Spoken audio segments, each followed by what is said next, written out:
Hi friends, my name is Megan and I love to make Dollar Tree DIYs that look high-end but are budget friendly. And today I have Cricut to thank for sponsoring this video. If Dollar Tree DIYs are something you're into, I highly suggest you hit the subscribe button. Alright, let's get crafting. So first, I'm in Design Space on Cricut, and if you don't have a Cricut, this is where you go to make all of your items. So I am making this welcome sign and I am using a font that's already in Cricut, so I believe I use the chalkboard font for it. So with this is just regular smart vinyl that I'm using, and what's great about smart vinyl is that it does not require a mat to go with this vinyl, and normally you would need a mat to put underneath the vinyl for cutting. So basically I'm just adjusting it here. As you can see, I had to make sure I had enough material. You can't use material that is way too small for the printer, so just make sure you have adequate vinyl in there, and then you can go ahead and start cutting.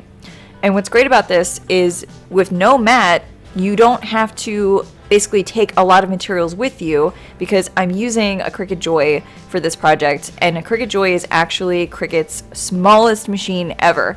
So it comes with a little carrying case and you can just easily transport it wherever you need to go, and with no mat, no mess, no fuss. So that's great, and I'm looking forward to taking this with me wherever I go. So I am now just taking the vinyl off of the sheet, and welcome has already been cut. So then there's going to be just some pieces that need to be weeded out. So I am a brand new Cricut user, and I am so excited to finally use this. I've been wanting one for a while, but finally, I have one now, and I'm so excited that I'm working with Cricut for this project. So after you take off the vinyl, like I said, there's just a few pieces left that need to be weeded out with your weeder tool. I think you can tell that I'm a Cricut novice because I'm trying to be so careful not to pierce the vinyl on the letters.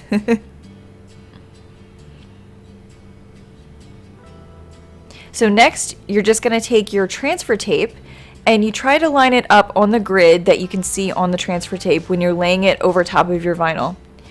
And so once you have it on your transfer tape, then you're going to press it down onto the item, and that's why this grid, that's why this grid comes in handy, because it's going to help you with the spacing that's on the transfer tape.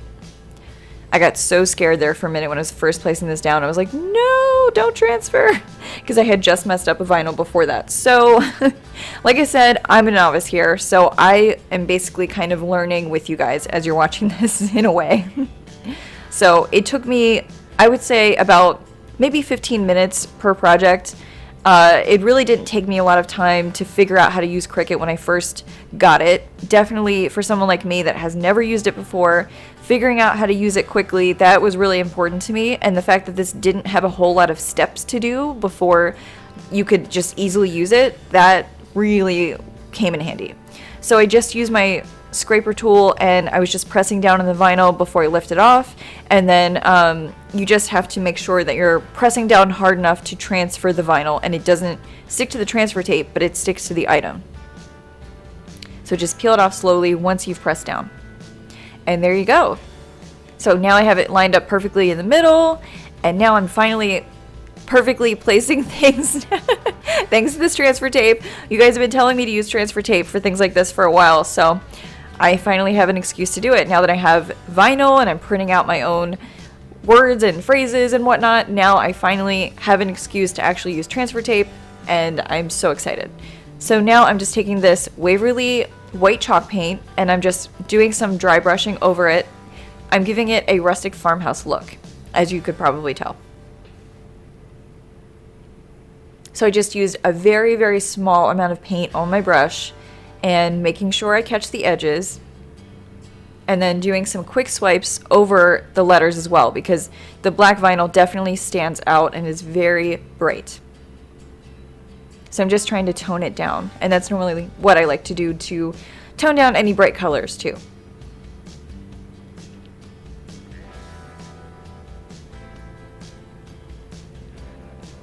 And this is the Dollar Tree metal sign. I think I mentioned this in one of my live streams before, but this is one of the brand new Dollar Tree galvanized metal pieces. And to me, I said this looks like a life-size bottle cap. I mean, does it not? Like, am I right, guys? Like, it really does look like a life-size, I don't know, Coca-Cola bottle cap, whatever you want to call it. So now I'm just taking these beads after I place the twine onto the bottle cap, and I'm just making this kind of, well, it's a holder. So I just put all of the wooden beads on this string, and this is what's going to hold the sign up. I'm not sure if it's quite enough to put over like a typical rounded doorknob if you want to hang it from that, but I think if you had more of like the skinny handle doorknobs, I think it would probably be easier to hang from there.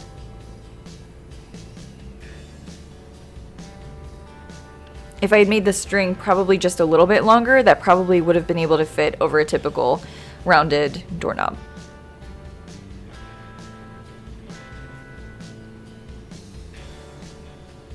So now I'm just tying a simple knot to make sure this is on my sign. So now I'm doing my favorite step, and I'm layering ribbons. So I took first that burlap, just a small piece of burlap in the back, and now I'm taking all of this Dollar Tree ribbon, and the only one that's not from Dollar Tree is actually the just simple black piece there with the little tiny thread of white going down the middle of it. That's the only one that's not from Dollar Tree, and that's a Walmart ribbon. I like to use a lot of burlap pieces with my ribbon combination there. And I actually cut the edges of each piece this time to be a little slanted. So now I'm just taking my Surebonder glue gun, and I'm hot gluing this down after I cinched the middle of it with twine. And that is what gives it the finished look, the finishing touch.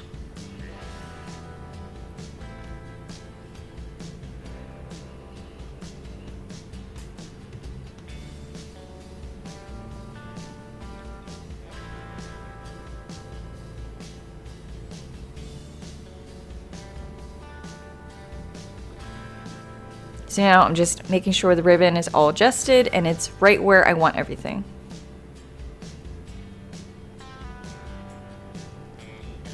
I think it came out so cute, but let me know what you guys think down in the comments below. I think the Cricut vinyl really gave this the finishing touch that I was looking for, besides the ribbon. So next we're going to do another project, and this one is a different type of project. So not only can you just cut regular vinyl for making signs like this, you can actually use this Cricut Joy to make clothing pieces, if you will. I don't know what to call this, but basically I'm putting my name on a hat, and I'm using the Smart Iron-On vinyl for this. So you cut it out with your Cricut Joy, like I'm doing here in the design space. I just typed out this font, and I didn't purchase this font. This was already in the Cricut system. And this is another one where you do not need a mat for. And make sure that you mirror this one, because this is something that you're going to be ironing on. So you have to make sure to select the mirror, because otherwise it's not going to be the proper way on the hat once you actually press it down. So you select the Smart Iron-On for this one instead, and just make sure you have enough material in there. And it even warns you, like, make sure that you're mirroring this so it doesn't come out completely backwards.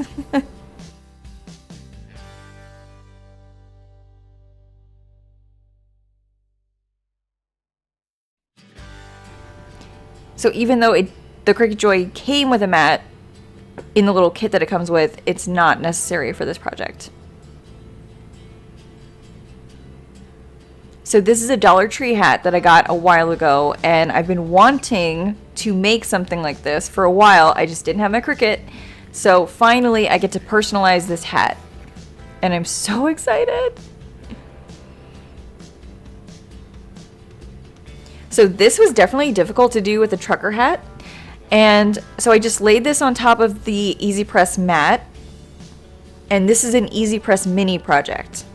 So definitely the Easy Press Mini is perfect for, I'm like, okay, it's good. So it's perfect for this kind of project because you need something small to be able to push the iron down. So once you have everything cut out, I realized I could save a lot of that vinyl, so I ended up cutting it into a much smaller piece, and plus it was a lot easier to place because it was a smaller piece.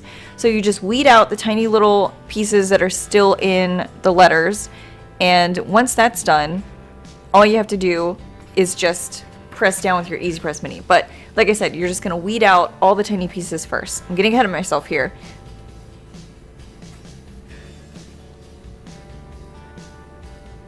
It was definitely difficult to see because it's definitely tiny font. I mean, I probably could have made this bigger if I had maybe grouped the letters on top of each other, or stacked the letters on top of the words on top of each other, but I just kind of wanted it to be more straight across. So I'm taking a small piece of parchment paper, and I felt like that was perfect for this. I have the Easy Press Mini set to medium heat. So not the highest setting, the second highest setting. And like I said, look how perfect it is. It fits the size of the hat perfectly to be able to press this down and make sure it transfers onto the hat. So you don't need any transfer tape for this, obviously. It just, you're literally taking what it came with after you cut it out, and that's what you use to press it down. And then the parchment paper is great with the heat transfer. And the mat is great underneath because that is what prevents your projects from, your heat projects like that, from hurting the surface that you're working on. So that's how it looks when it's done. And I have to say, guys, I think it's so cute, and I'm gonna make another one because I got 2 of these hats, so I can't wait to make another. Thank you, Cricut, for sending me that vinyl. So if you like DIYs, Dollar Tree DIYs especially, this is the channel for you. My name is Megan, and this is Marcus, the Crafty Kitty. So make sure to subscribe, hit the thumbs up button, and ring the bell for notifications so you never miss an upload. Thank you. So this is my third and final project, and I'm making a home sweet home sign. And this is actually a Cricut image that I purchased on Design Space. And if you want more images like this, you can either get the Design Space subscription, or you can just purchase them individually like I did. And they have so many options in here. There was some really cute ones, but I really liked that one. To me, it just looked super modern, and that's just kind of more my style anyway. So I like Farmhouse, but I like modern Farmhouse. So I thought that was perfect. And really, just to make sure that you have the right dimensions, measure the project first. Measure the space that you're going to put it on with a tape measure first. This was so cute. Marcus was so confused.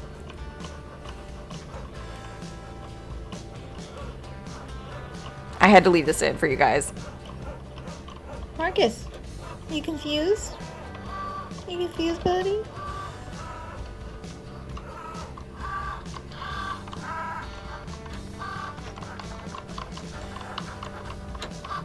He was like, this thing's noisy. He was like, what is this printer in your office?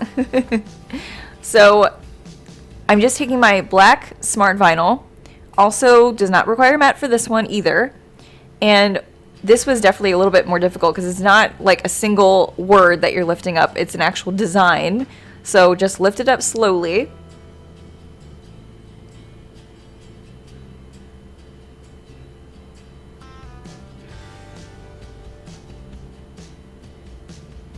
And then there's still going to be a couple of pieces that need to be weeded out. But I got so excited once I took the vinyl piece off of there and saw what was left over. I was so excited to press it down onto the sign and make this thing more personalized.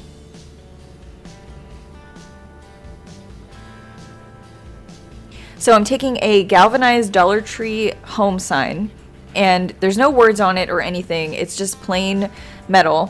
And I just liked that it was in the shape of a house because I thought it was, you know, you can make so many projects with this.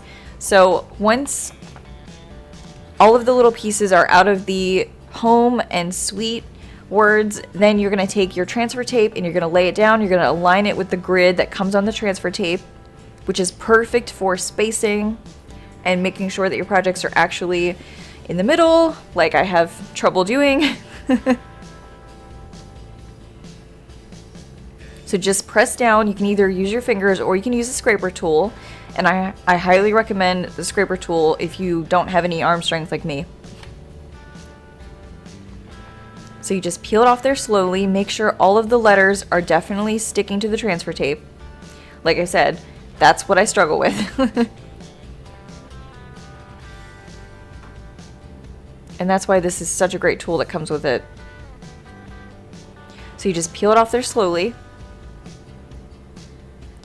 And definitely peel it off slowly, because that is how I messed up the first time. So learn from my mistakes, guys.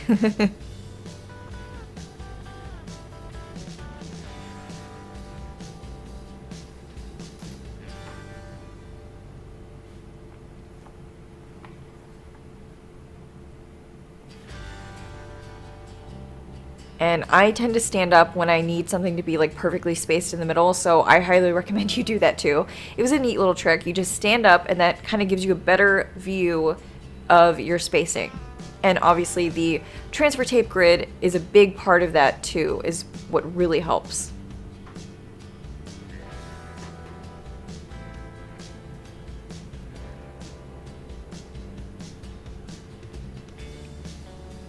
So you just peel this off slowly as well. Make sure that all of the letters are sticking to your project.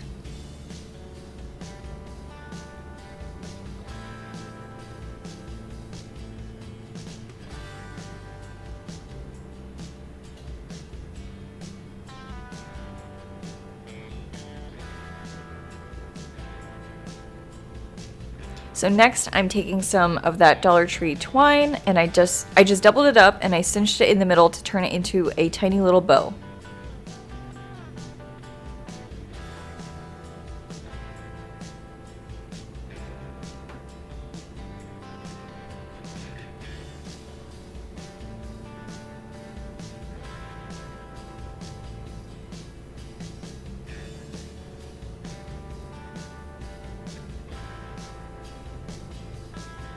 So I'm going to add on some layers of ribbon as well, kind of similar to what I did with the bottle cap project. And I'm actually going to put that in the background of this little bow. That is my favorite type of ribbon making now. I just love to double everything up, or double, triple, whatever.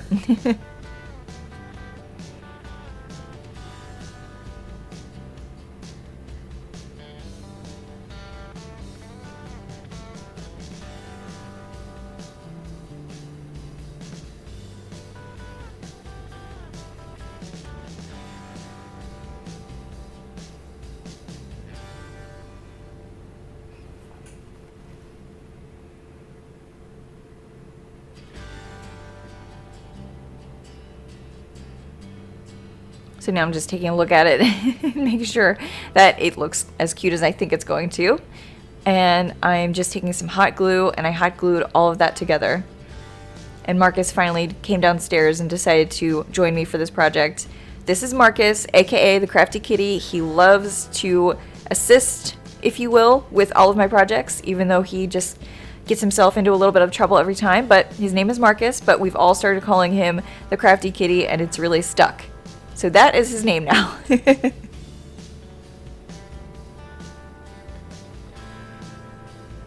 So I'm just making sure that the bow pieces are all kind of even in the way that I want them to be even. So making sure that everything is showing up behind the twine evenly as well. So I hot glued all of those pieces together. And I was telling Marcus, look what I'm gonna do with this. I'm just talking to my cat like a normal person. So I'm taking this antique wax, and it's the Waverly antique wax, and I'm using that on the whole sign. So some people would say that this is technically the back of the sign that I put everything onto, but you can use whatever side you want. I honestly thought it looked better on that side, even though you can see the screws in the front of it. I don't know why. I think it's because from that angle, the home sign looks a little bit more pushed back, and I think that's why I chose to use that side of the sign. It was not a mistake. I actually chose to do it like this.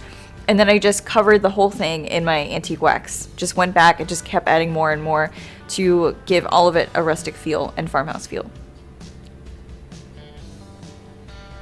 And I could make the sign reversible too if I want. And I could even print out another Cricut little saying for this as well for a future project. So I could totally make the sign reversible at a later point.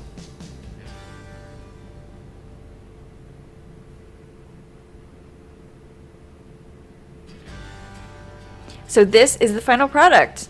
Let me know which one was your favorite from today, guys, and if you want to pick up a Cricut of your own, I have a link for you down in my description box. So make sure to check that out, and if you want to check out more videos, watch them here on the left, and let's keep in touch on Instagram. Thank you guys so much for watching, and thanks, Cricut.